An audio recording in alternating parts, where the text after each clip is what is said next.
guys, welcome back to my channel. I hope you're doing very nice. I'm sending a lot of hugs and positivity to all of you. In today's video, I'm going to be recommending 24 romance books. I am definitely already in my red dress waiting for someone to ask me to be their Valentine. How beautiful would it be if one of these books, just one of these books came true and I had all of this romance in my own life. But I don't, and if you are like me, these books are going to make you feel romantic as hell. They're going to set your standards so high, it will become impossible for you to get a partner. And if you are lucky enough to have such romance in your life, you can gift any of these to your partner. I hope you enjoyed the video. There is something for everyone, every type of romance there is out in the world. Therefore, you will get at least one book out of the entire list. So make sure you're watching the video till the end. Let's begin the video. The first two recommendations by Emily Henry, Book Lovers by Emily Henry and Beach Read by Emily Henry. Both of these are easy to read, beginner friendly. They do contain a little bit of spice. This is the story of Nora and Charlie. Nora is a literary agent. Charlie is an editor. Both work in the bookish world and they do not get the best start to their relationship. So it's kind of like hate to love romance, but not that deep of hate. We follow the life of Nora. She's the kind of character who loves to have everything set. She likes schedules. She likes basically planning, checklists, all those kind of things. And you would think that Charlie is the complete opposite and he comes and sways her off her feet, but that's not true. This was the first book where I read two people who are actually compatible with each other. They understand each other, and that is lovely. And apart from all of this, obviously it is mixed with the love for books, the love for being in the bookish world all the time, enjoying coffee and books at the same times, all those kind of things. This book is the story of two writers. This is the story of January and Gus, who are both writers, but they're going through some serious issues, and to get rid of those issues, they decide to take a vacation. They don't take a vacation together, they take a vacation separately. They both need to write a book as soon as possible, and in this book, they are opposite to each other. Their personalities don't really match. What will happen during the vacation? Will they come up with their book? All those questions are answered in this beautiful read. I would not suggest you read these books at night because they are definitely binge worthy. Next, we have the second part of Aristotle and Dante Discover the Secrets of the Universe, which is Aristotle and Dante Dive into the Waters of the World by Benjamin Alire Science. I have recommended Aristotle and Dante Discover the Secrets of the Universe so many times, and so many of you have read it and loved it, and we were all waiting for the second part desperately. Recapping the first part is the story of Aristotle and Dante, who are not like famous figures or anything. They're just normal two teenage boys who meet each other.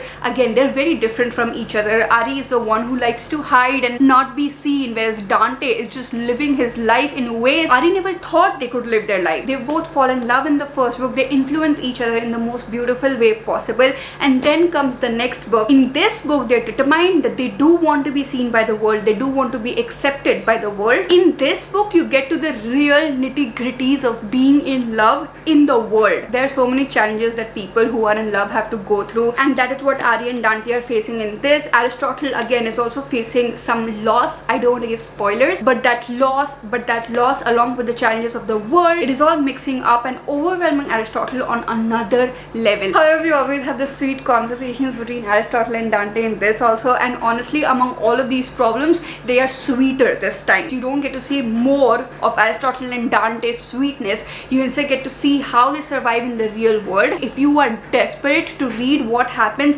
after they fall in love, how they survive in the real world, if you just want more of Aristotle and Dante, because I wanted so much of Aristotle and Dante, then this is an amazing book. This is also great for teenagers, and it is very easy to read. The next book, oh my god, it stole my heart. I read it so long back and I really desperately wanted to talk about it, but I was waiting for February so that Valentine's Day could come and then I could make this video and then talk about it, and it was very difficult for me to contain myself. And the book is They Both Die at the End by Adam Silvera. This book has been staring at me since so long, and I always kept thinking I already know what the end is. They both die at the end. Do I really want to put myself through all of the drama that will happen before they die in the end? But finally, when I did pick it up and I did read it,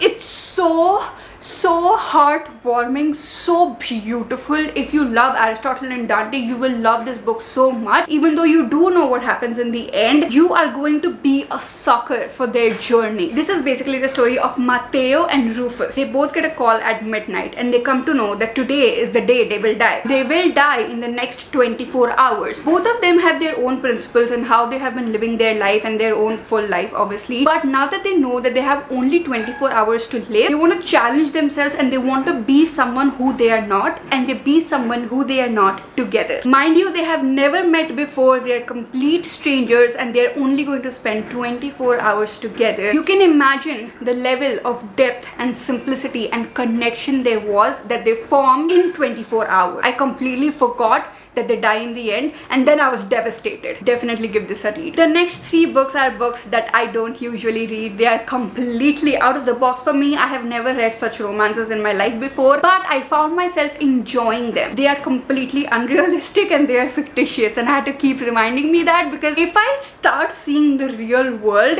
like these worlds have been built, how 2 people meet and how they fall in love and blah blah blah, then my life will be ruined and I will never find love. The first book, which you guys, everyone knows how much I love Adam, is The Love Hypothesis by Ali Hazelwood. This is the story of Olive and Adam. Oh my god.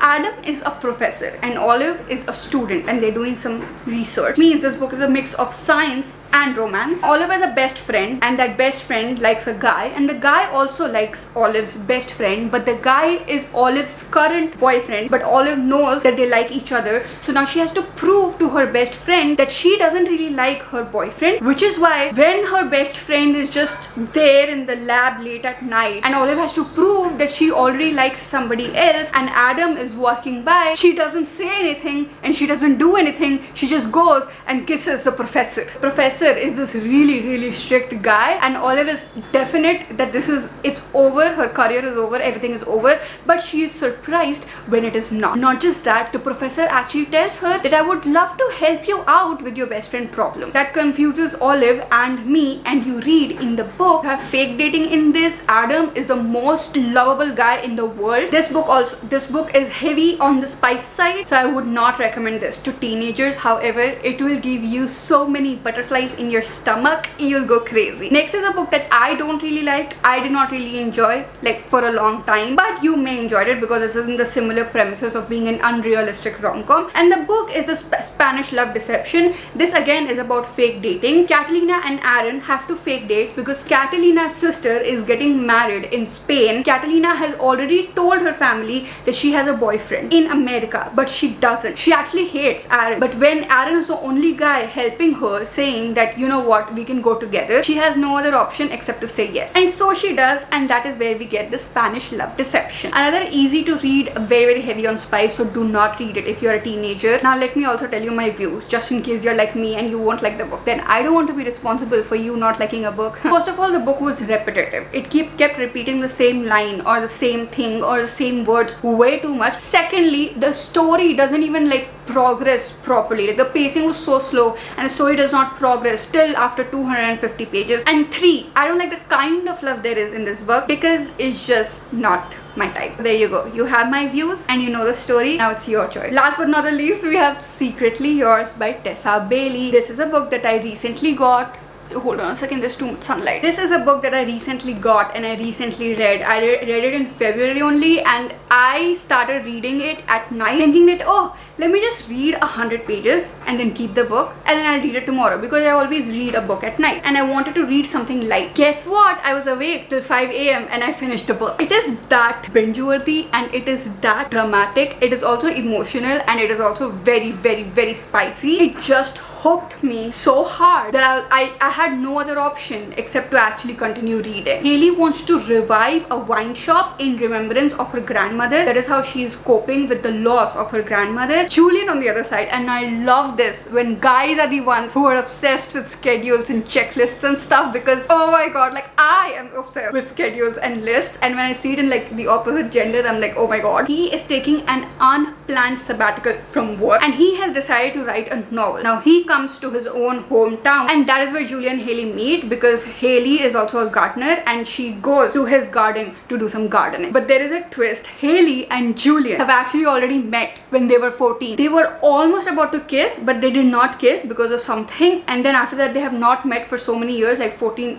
16 years, and then they are meeting again now. This book is so unrealistic, but it is so exciting and it was just so much fun to read. It is a rom-com, so if you want to read a book between books, or basically if you just want to like gobble up something cheesy, grumpy ex sunshine, our Julian is grumpy and Haley is the sunshine, you want to read a small town romance, then this is your book. It is long, it is I think around 350 pages, but you won't feel like it's 350 pages because it's that good. The next two books is the reason why I have bought so many more books and I am so attracted to the entire romance genre or the fantasy genre at this point, and the books are The Wrath and the Dawn and The Rose and the Dagger. This is a series. I suggest you buy both the books together because if you buy the first book and you do not have the second book and you finish this, you will want to read the second book. I, like an idiot, bought the first book and I was like, let's just see how it is and then we'll get the second part. I was obsessed with the first book and I really wanted to see what happens in the second part, and I bought other books and then I had to wait for a month for like again my book buying budget to come up so I could buy these books because they are slightly expensive. This is the story of two young, you can't call them children, two young people. Khalid, who is the Sultan of Khorasan, he marries a new woman every day and kills his wife the next morning. He'll marry a woman at night and then kill that woman in the morning. Why? We don't know. And then we have Shahzad, our fearless, amazing, courageous woman. One of the women that Khalid kills is Shahzad's best friend and her lover's sister, and now Shahzad, being who she is, has to take revenge. Therefore Shahzad volunteers to get married to Khalid. So clearly Khalid wants to kill Shahzad and Shahzad wants to kill Khalid. However, when they're married, they fall in love. Now this is what you call enemies to lovers, and it is so beautiful. It is so old school. I love the first book way more than the second book actually, because the first book has more of Shahzad and Khalid in their conversations and how they fall in love. The second book is more about the war that takes place between Shahzad's family and Khalid. The secret, the war, the conversations, everything is so old school and beautiful. Even if you were a teenager, you can read this because it has no spice. I love this book to the core, and it's easy to read, and I love the detailing. It is very well written and very detailed. It's a must read. The next book is Me Before You by Jojo Moyes. I should not recommend this book actually, but I am going to. I have recommended this book so much already, so I'm not gonna like explain it a lot. There's also a vlog of me reading this book, so you can check that out. But this is the story of Lou, who is a very nice cute little, she's not little, but cute woman who just has a lot of financial issues in her life, and so she has to do a job to support her family. However, she has been fired from the bakery where she was working for 6 years, bakery or coffee shop, and now she needs a new job. That is when she meets Will. Now Will is a very enthusiastic, adrenaline junkie person who does a lot of things in life and likes to live a big life, but he has met an accident and now he cannot walk, he cannot move, he cannot do anything, and Lou is going to be his caretaker. What will happen when both of them meet? This book is nothing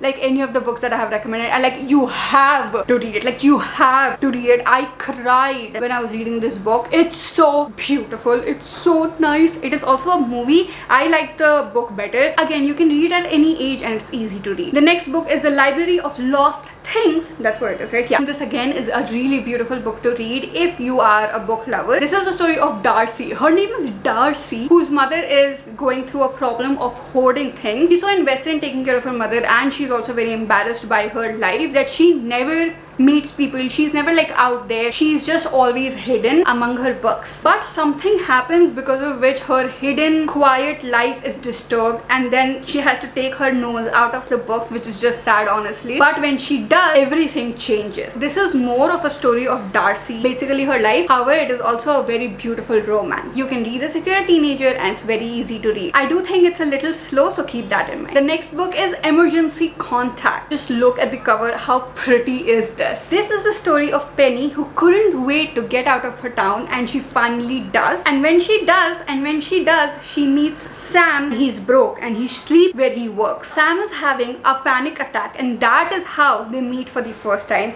And since then, Penny becomes Sam's emergency contact. Another cute romance to read. It is so, again, heartwarming, and I'm so happy that I have the hardcover, because reading the hardcover was a whole other experience. If you are in a reading slump and you want to read romance, then I think this book is great, because there's just so much texting going on that you fly through the book. The language is easy and it's gonna give you a lot of butterflies in the stomach. The next 4 books that I want to recommend, it's a series, but you can also read them as standalones, and it is the Twisted series. Now this is an erotica series. All 3 books are kind of like hate to love, forbidden love. They are not supposed to fall in love, but they fall in love. So how they fall in love, what happens, why they hated each other, and how they go through the journey, and how do they deal with their past, all the same vibe. I have a lot of views on these series, and which is why I made a separate video. I'll link it in the description. You can check it out. But if you want to read something really steamy, if you want to read an erotica, then this series is meant for you. The next book is You've Reached Sam by Dustin Tao. Julie has lost the love of her life. He is dead. So to cope up with it and to listen to Sam's voice one last time, Julie picks up her phone. She calls Sam, but here's what happens. Sam picks up. He's supposed to be dead, but he picks up the call. What is going on? If you want to read a book about connection beyond the world, if you want to read a book about how devastating it can be for people to lose someone and how they cope with that loss, and if you want to read a love story where 2 people have been separated, so you can't really call it a love story,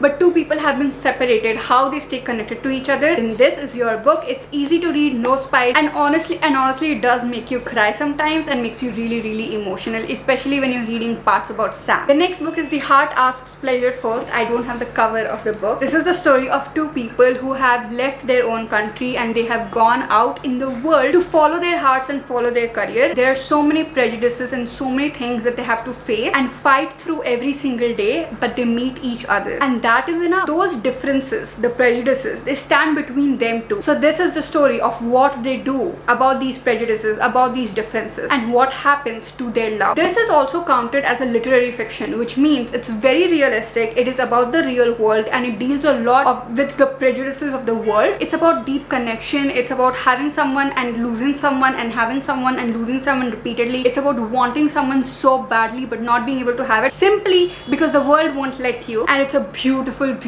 book. It is so well written. I mean, I think I have highlighted 2,000 quotes in this. Definitely one of my most favorite books ever. This can be a little difficult to read, and it is not binge worthy because it is literary fiction, and if you are a beginner you probably won't like it. So don't read it if you're a beginner, or do give it a shot. I mean, it's your choice. But if you're an avid reader looking for something deeper, then this is a beautiful book. Another literary fiction, Normal People. This is a story of 2 people who are very different from each other, not because they're different from each other, but they come from different backgrounds. They both grow up in a small town, but they barely talk to each other, but then they do start talking to each other, but they don't know how to communicate with each other, and they have so many issues. According to me, they lack self-awareness. There is a lot of miscommunication happening. If you do not like miscommunication, if you are like really frustrated by it, I was really frustrated by it, then this book is not meant for you. Also, I would not recommend this book to beginners of romance. There is a lot of commentary. Also, even if there are conversations, there are no quotation marks, which makes it a little difficult to read. However, the end had me crying like hell. I do have a vlog on this also, you can check it out. And if you are okay with a little bit of miscommunication and reading a book that can be slightly boring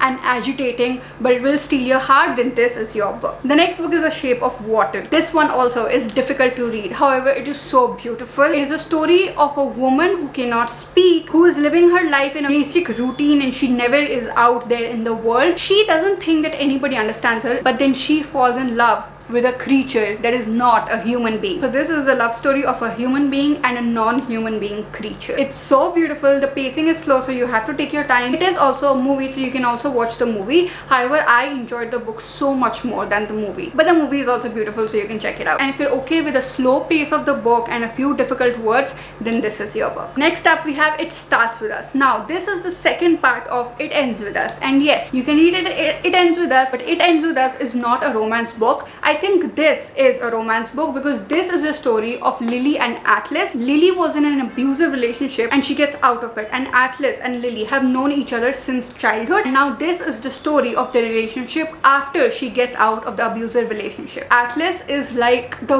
dreamiest guy ever. He bakes, he's so warm, he's so nice, and the way he treats Lily is so beautiful. If you want to read a book where every other page you're highlighting something beautiful because Atlas or Lily have said something so romantic, then this is your book. It's easy to read. The last 3 books, I have not read them. The first book is The Song of Achilles by Madeline Miller. Now, I would not recommend these books, by the way, if I've not read it, but Valentine's Day is coming up and I want you guys to have recommendations from me so that you can gift it to your partner. And this is going to be the best because this is a romance and it is a fantasy romance. The line behind the book itself is so beautiful. We were like gods at the dawning of the world and our joy was so bright we could see nothing else but the other. This also is such a beautiful addition. It can make for such a great gift on Valentine's Day. It is based on Greek mythology and there are elements of war in this. Keep that in mind, but again, it is written very lyrically, very poetically, and it can be the best gift ever. And the last 2 books I have for you is 6 of Crows and Crooked Kingdom, which again, it's a series, but the reason they become amazing gifts is because they're collector's edition. Just look at the edges. It's literally the prettiest books that I have. I recommend you buy both of these books separately, not as a box set, because if you buy it separately then they are going to be cheaper. This again has a lot of beautiful romance in it. It is a fantasy world, so if your partner likes romance and fantasy, this can be beautiful. And I'm exhausted. Alright, you guys, these were the 24 books. I really hope you got at least one book recommendation for yourself. I'll see you guys very soon. Bye.